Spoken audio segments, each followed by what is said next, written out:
एक औरत दूसरी औरत से गाजीपुर शहर के बारे में सुनी है कि गाजीपुर में क्या क्या है, क्या चीज़ प्रसिद्ध है। वो अपने पति से कहती है कि चलिए हमको भी गाजीपुर शहर घुमा दीजिए। गाजीपुर का बाटे बड़ा नमवा हो, सहरिया घुमा द मोर सजनवा। गाजीपुर का बाटे बड़ा नमवा हो, सहरिया घुमा द मोर सजनवा।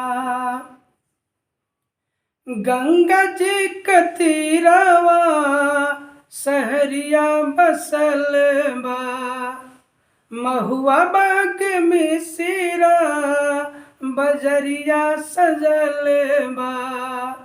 गंगा जी का तीरवा सहरिया बसल बा, महुआ बाग में सिरा बजरिया सजल बा।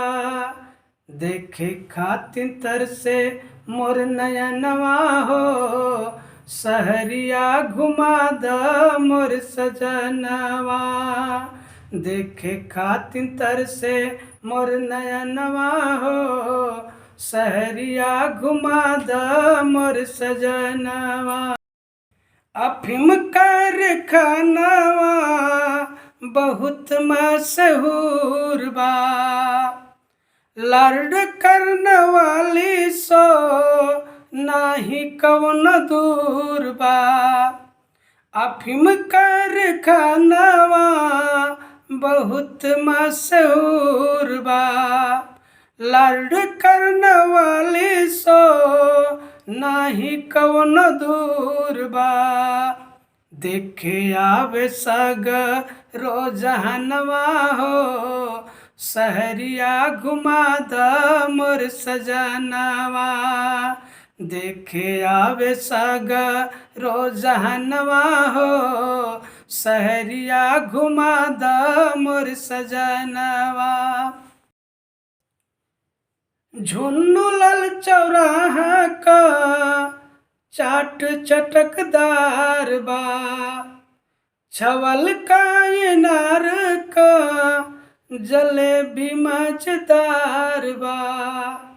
झुन्नूलाल चौराहा का चाट चटकदार बा, छवल का इनार का जलेबी मजेदार बा।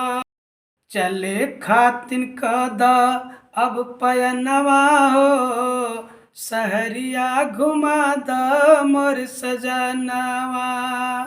चले खातिन कदा अब पयनवा हो, सहरिया घुमा द मोर सजनवा।